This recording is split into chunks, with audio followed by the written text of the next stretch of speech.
La légende du trésor caché. Il y a 2 ans, j'ai entrepris un voyage au Vietnam, un périple qui m'a conduit dans un petit village niché au cœur des montagnes du Nord. Là, j'ai eu la chance d'être accueilli par un jeune couple, Kai et Lan, ainsi que leur grand-père Nam. Kai m'a raconté une histoire fascinante, celle d'un trésor caché dans une grotte. Mais, pour le grand-père Nam, ce n'était pas qu'une simple légende. Avec une lueur de conviction dans les yeux, il m'a montré son journal, un précieux témoignage de son expédition avec son propre père à la recherche de ce trésor. Aujourd'hui, je vous invite à plonger dans cette aventure à travers les mots de Nam, tels qu'ils ont été consignés dans son journal. Pendant la guerre d'Indochine, de nombreux Vietnamiens ont fui vers la Chine, laissant derrière eux tout ce qu'ils connaissaient. On disait qu'un couple riche, incapable de transporter tous leurs biens, avait caché 2 jarres remplies d'argent et d'or dans une grotte. Cette histoire a enflammé les esprits et beaucoup se sont lancés à la recherche de ce trésor. Mais hélas, aucun de ceux partis à la recherche du trésor n'était revenu, laissant leur famille dans une angoisse insoutenable, sans nouvelles ni espoir. En 1975, après la chute de Saigon, notre monde a été bouleversé. Les conditions de vie étaient précaires et tout le monde tentait de survivre. C'est alors que la rumeur du trésor caché a refait surface et a atteint notre village. Un jour, notre voisin, poussé par la lueur d'espoir, a décidé de tenter sa chance. Le père, le fils et l'oncle se sont aventurés dans les montagnes à la recherche du trésor.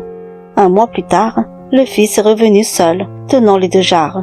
Sa famille, les yeux pleins de questions et d'inquiétudes, lui a demandé où étaient son père et son oncle, mais il ne pouvait leur donner aucune réponse. Il avait tout oublié de ce qui leur était arrivé. En ouvrant les jarres, ils n'ont trouvé que des feuilles séchées à l'intérieur. Depuis ce jour, le fils a sombré dans la folie, hanté par des souvenirs qu'il ne pouvait ni se rappeler ni oublier. Au début de l'année 1984, je venais tout juste de fêter mes 17 ans. J'étais le 2e fils d'une famille nombreuse de 7 enfants. Nous étions terriblement pauvres et la récolte n'avait pas été bonne. Beaucoup de gens dans notre village mouraient de faim et de maladie. Lorsque ma mère et une de mes sœurs sont décédées à leur tour, mon père était désemparé.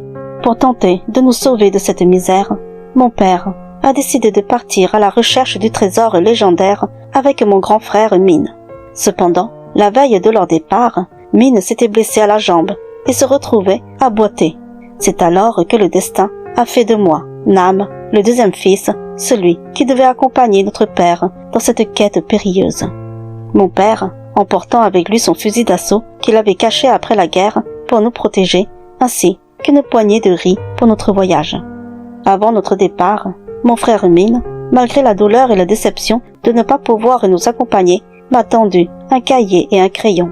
Avec une expression grave et pleine d'émotion, il m'a dit « Note tout dans ce cahier, Nam. Ne laisse rien s'effacer de ta mémoire, pour que tu ne reviennes pas comme le fils du voisin, sans souvenir et sans réponse. » Mon père et moi, nous sommes enfoncés dans la forêt, déterminés à trouver la fameuse grotte dans la montagne. Nous avons marché pendant 3 jours, chaque pas nous éloignant un peu plus de la sécurité de notre village. La forêt était peuplée d'animaux sauvages, des ours et des tigres, et mon père, prudent, insistait pour que nous dormions dans les arbres si nous ne trouvions pas de refuge. Au cours de notre 5e nuit, après avoir grillé et mangé un petit écureuil que mon père avait réussi à attraper, nous avons grimpé dans le creux d'un grand arbre pour y passer la nuit. En pleine nuit, j'ai été réveillée par mon père, qui m'a fait signe de ne pas faire de bruit. C'est alors que j'ai entendu des appels au loin, des voix qui résonnaient dans le silence de la nuit. « Papa, Nam, où êtes-vous? Papa, Nam, attendez-moi !» Mon cœur s'est serré d'émotion et d'inquiétude en entendant ces cris familiers perdus dans l'immensité de la nuit. J'ai alors chuchoté à mon père, mon cœur battant à tout rompre. « Papa, on dirait que c'est Min. » Mon père a secoué la tête, ses yeux remplis de gravité, et m'a murmuré. « Non, c'est impossible que ce soit Min. Avec sa jambe blessée, il ne pourrait jamais nous suivre jusqu'ici. » Les appels se rapprochaient de plus en plus, résonnant dans la nuit. Mon père et moi, collés l'un à l'autre, tentions de garder notre calme malgré la peur qui montait en nous. Nous avons alors entendu des bruits de pas, d'abord lents, puis précipités, et cette voix continue, désespérée. « Papa, Nam, vous êtes où? Attendez-moi » La peur et l'espoir s'entremêlaient dans nos cœurs, alors que nous restions figés, suspendus à chaque son. Le doute et la peur nous tenaillaient, car ce n'était certainement pas mon frère Mine. Les pas que nous avions entendus étaient bien trop réguliers pour être ceux d'une personne qui boite. Mon père m'a alors chuchoté avec un air sérieux que quoi qu'il se passe, nous ne devions faire aucun bruit. Lorsque les appels se sont rapprochés, tout près de notre arbre, nous avons aperçu, à la lueur de la lune, une forme sombre déambulant autour de nous. Retenant notre souffle, le cœur battant, nous prions pour que cette chose ne nous repère pas. La forme restait là un moment, appelant nos noms, puis a commencé à gémir et à pleurer, nous suppliant de lui répondre. Nous étions tétanisés, figés, dans une peur indescriptible à l'observer. Finalement, après ce qui nous a semblé une éternité, la chose s'est éloignée, disparaissant dans l'obscurité de la nuit. Nous n'avons pas pu fermer l'œil de toute la nuit. Au matin, lorsque nous avons enfin repris la route, nous sommes tombés sur des tombes, situées à seulement quelques centaines de mètres de là. En voyant ces tombes éparses, une vague de compréhension glaçante nous a envahis. Cette nuit-là, il était évident que ce que nous avions entendu n'était autre que l'esprit d'une des âmes reposant ici. Après une semaine, nous étions épuisés et commencions à perdre espoir, se demandant si nous devions rebrousser chemin ou continuer. La 8e nuit, mon père fit un rêve étrange, troublant et profondément dérangeant. La nuit suivante, le même rêve revint de manière aussi vivace. Intrigué et ébranlé, il m'expliqua qu'il pense être la réincarnation de l'homme qui avait caché le trésor. Dans ses rêves, il se voyait aux côtés d'une femme mourante dans une grotte, lui chuchotant de garder les 2 jarres en sécurité jusqu'à son retour. J'étais partagé entre la peur et l'incrédulité, me demandant si mon père perdait la raison. Pourtant, quelque chose dans sa voix, dans la façon dont il parlait de la voix de cette femme qui semblait le guider, me poussa à le croire. Il répétait sans cesse que nous approchions bientôt de la grotte.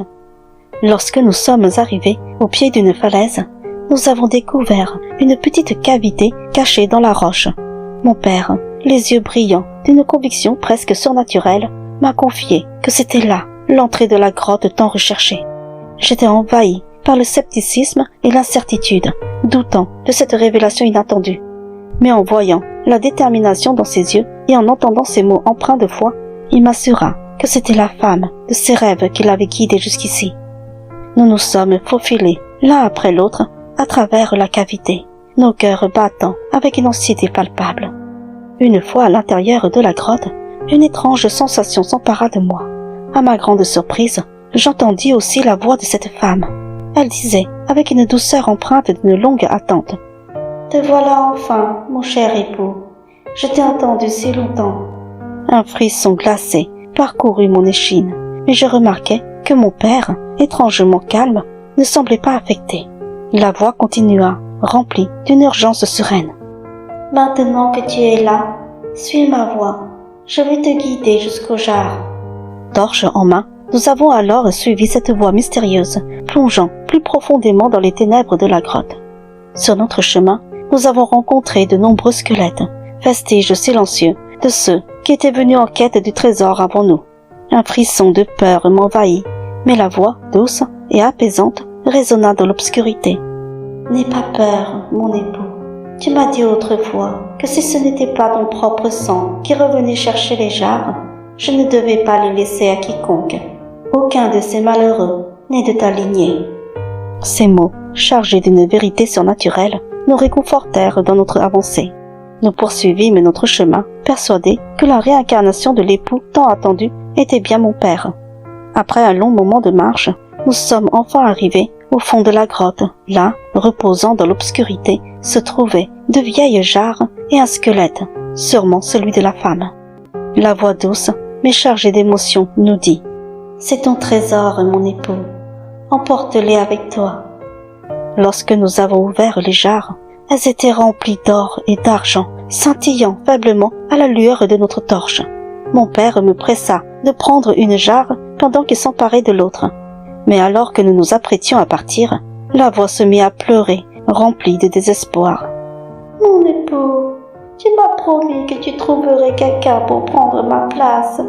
Sans cela, je resterai prisonnière ici, incapable de partir. » Mon père, les traits marqués par la détermination, me pressa d'avancer sans nous retourner. Cependant, la voix reprit avec une intensité croissante. « Mon époux, si tu ne tiens pas ta promesse, ce trésor ne t'apportera que douleur. La misère te rattrapera à nouveau. » À ces mots, mon père s'arrêta brusquement, le visage déformé par la lutte intérieure. Il reposa sa jarre et se retourna vers le squelette avec une résolution empreinte de sacrifice. « C'est mon fils. Il est de mon sang. Laisse-lui emporter les jarres. Et moi, je prendrai ta place pour te libérer. » La voix, apaisée, répondit alors. « En effet, il est bien de ton sang.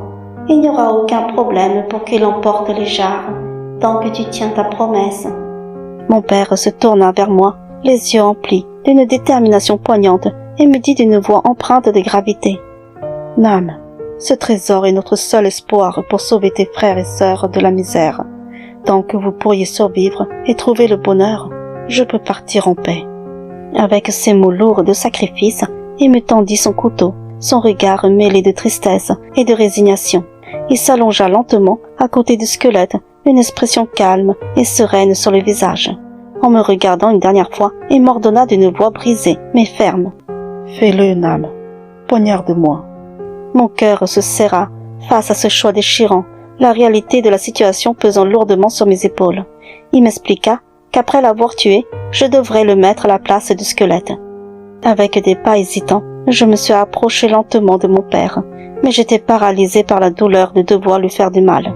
C'était mon père, l'homme, qui avait tout sacrifié pour nous. Les larmes ont alors commencé à couler sans fin, mes pleurs résonnant dans la grotte. Mon père, malgré la détresse dans ses yeux, tenta de me convaincre à plusieurs reprises, me disant que ce sacrifice était notre seule chance de sortir de la misère. Et je restais là, immobile, incapable de faire le moindre geste, accablé par la profondeur de l'horreur et de la tristesse. Finalement, mon père se redressa avec une résignation douloureuse et s'adressa à la voix, sa voix empreinte d'une ultime supplication. « Mon fils ne peut pas me sacrifier. Que puis-je faire pour prendre ta place ?» À cet instant, quelque chose d'inexplicable se produisit en moi, comme si une force surnaturelle me contrôlait. Mon bras se leva soudainement et poignarda mon père en plein cœur. Il s'effondra, un sourire de paix et de soulagement se dessinant sur ses lèvres, tandis qu'il s'éteignait. Mes larmes coulaient sans retenue, pleurant la perte et la cruauté de ce moment. Après un temps interminable de douleur et de désespoir, j'ai déplacé le squelette et placé le corps de mon père à sa place. Après avoir tout noté chaque détail dans mon journal, le cœur lourd de tristesse, je décidai de partir en emportant les 2 jarres avec moi.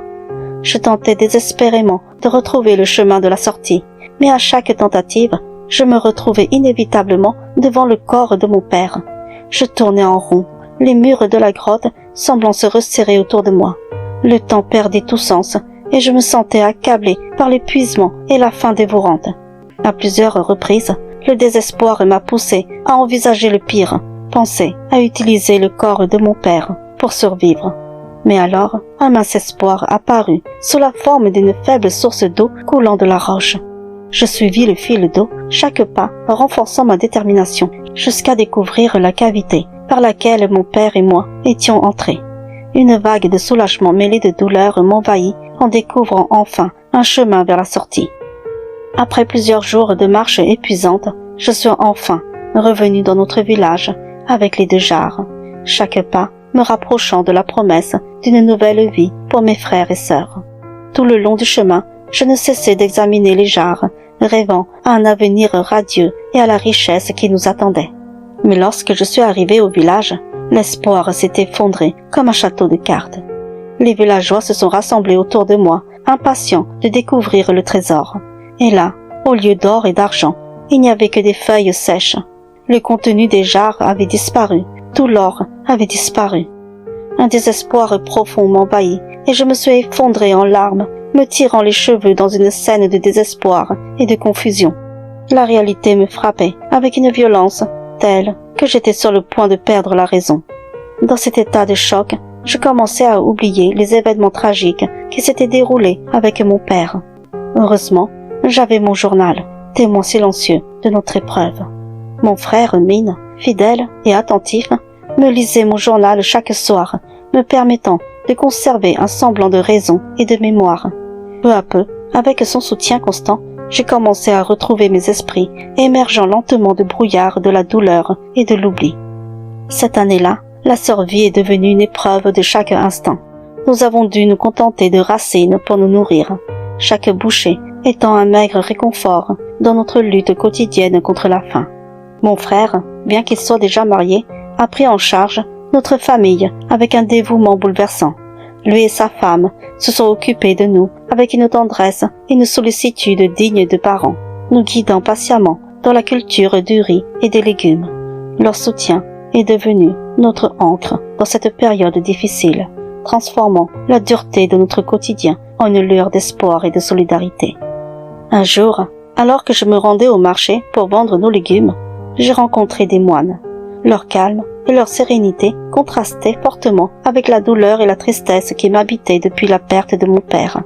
Ému et plein d'espoir, j'ai décidé de leur confier mon histoire, partageant avec eux le poids de mes souvenirs et les pages de mon journal.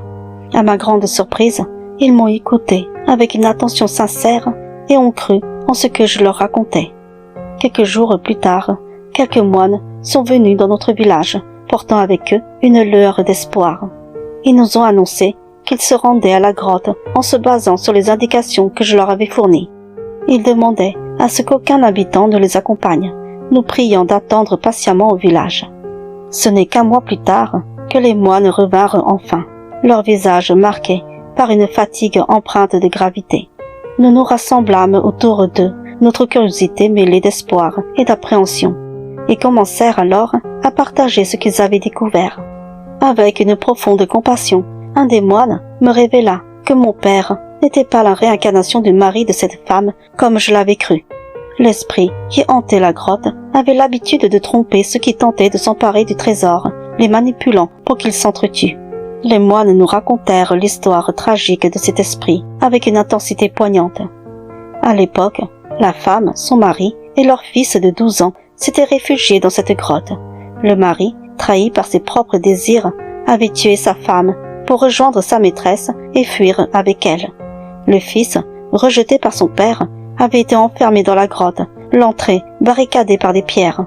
Seul et désespéré, il avait dû survivre en mangeant le corps de sa propre mère.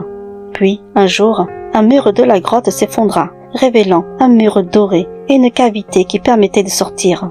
Le fils, accablé mais déterminé, avait pris tout l'or et parvint à quitter la grotte. Le trésor caché n'existait pas, puisque le fils avait tout emporté. Mais l'esprit de la femme était resté emprisonné à l'intérieur, maudit par son mari. Elle ne pouvait quitter les lieux qu'à condition que le mari revienne pour la libérer en emmenant un autre pour prendre sa place. Les moines, avec une douceur empreinte de respect, expliquèrent à l'esprit que son mari était désormais décédé et qu'il ne reviendrait jamais pour la libérer. Leur voix, pleine de compassion, se perdait dans le murmure de la grotte, alors qu'ils entamaient un rituel sacré pour libérer l'esprit de son tourment éternel.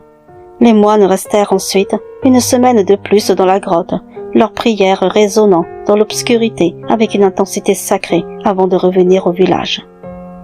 C'était l'histoire de Nam, une histoire qui m'a profondément marquée, laissant une empreinte indélébile dans mon cœur. En quittant ce village, je me suis souvent demandé si tout cela était vraiment réel ou simplement une légende née des souffrances du passé. Pourtant, le souvenir de ce grand-père Nam et de la façon dont il partageait son récit avec une telle intensité continue de me bouleverser. Même après tout ce temps, ces mots résonnent encore en moi, rappelant la profondeur de son vécu et l'émotion brute de son témoignage.